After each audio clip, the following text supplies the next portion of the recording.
تو میں علامہ صاحب سے ایک بنیادی سوال کرنا چاہتا ہوں کہ جنت میں داخل ہونے کا نصاب کیا ہے؟ حامد و مصلی و مسلما صلاۃ و سلام علیک یا سیدی یا رسول اللہ صلی اللہ علیہ صلی اللہ تعالی علیہ وسلم۔ سب سے پہلے تو قبلہ حافظ محمد طاہر قادری صاحب آپ کو اور آپ کی پوری ٹیم کو رحمت رمضان ٹرانسمیشن کے حوالے سے میں بہت دلی مبارکباد پیش کرتا ہوں جزاک اللہ خیر۔ اور دعا کرتا ہوں کہ اللہ کریم حضور سرور کائنات علیہ الصلوۃ والسلام کے صدقے آپ کے اور آپ کی پوری ٹیم کے اقبال کو بلند فرمائے۔ آمین آمین آمین۔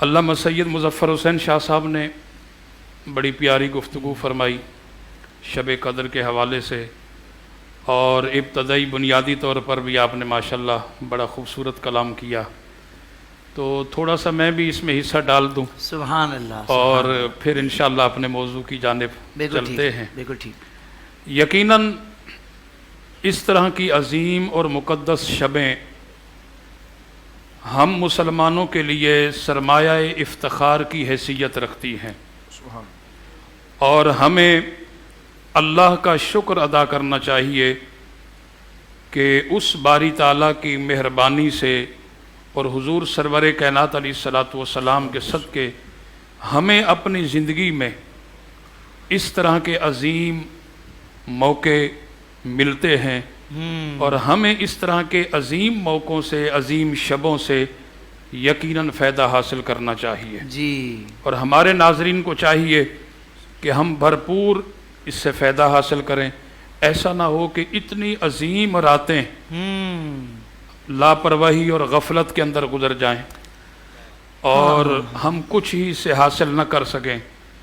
اور خاص کر کے بنیادی طور پر یہ بات یاد رکھیں، یہ جو مقدس شبیں ہوتی ہیں، جیسے کہ قبلہ شاہ صاحب نے فرمایا کہ ایک رات ہمارے پاس باقی ہے۔ آپ دیکھیں بنیادی طور پر اگرچہ اس بات پر آپ غور کریں کہ کسی ایک رات کا تعین نہیں کیا گیا، بلکہ حضور سرور کائنات علیہ الصلوۃ والسلام نے کیا ارشاد فرمایا کہ 5 تاک راتوں کے اندر اسے تلاش کرو۔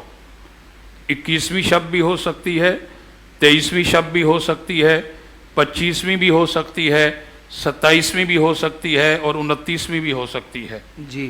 لیکن اس کا کوئی تعین نہیں ہے۔ یہ الگ بات ہے کہ اکابرین کا، صحابہ کرام کا، راسخین کاملین کے اس حوالے سے اقوال موجود ہیں کہ بعض نے کہا کہ یہ رات ہے شب قدر، بعض نے کہا یہ رات ہے، اس پر دلائل موجود ہے۔ صحیح۔ لیکن حضور سرور کائنات علیہ الصلوۃ والسلام کا جو فرمان ہے وہ یہ ہے کہ یہ رات بدلتی ہے، یعنی کبھی یہ 21 میں بھی آ سکتی ہے، 25 یا 27 یا 29 میں، تو اس لیے ہمیں ہر تاک رات کو شب بیداری کا اہتمام کرنا چاہیے۔ بہت اچھا۔ ایک تو یہ، اور دوسری بات کہ اس طرح کی مقدس جو شبیں ہوتی ہیں اللہ کی رحمت عروج پر ہوتی ہے، اور کیوں نہ ہو کہ انسان اپنے ماضی اور اپنے حال کو ملحوظ خاطر رکھ کے اللہ کی بارگاہ میں سچی توبہ کرے۔ اللہ کریم نے ارشاد فرمایا یا ایھا الذین آمنوا توبوا الی اللہ توبۃ نصوحا، اے ایمان والو اللہ کی جانب توبہ کرو، ایسی توبہ جو کہ تمہارے لیے نصیحت بن جائے، تمہارے لیے کامیابی بن جائے۔ جناب عمر ابن خطاب فاروق اعظم رضی اللہ تعالیٰ عنہ کی بارگاہ عالیہ میں سوال ہوا کہ حضرت آپ ارشاد فرمائیے یہ توبۃ نصوحا کیا چیز ہے؟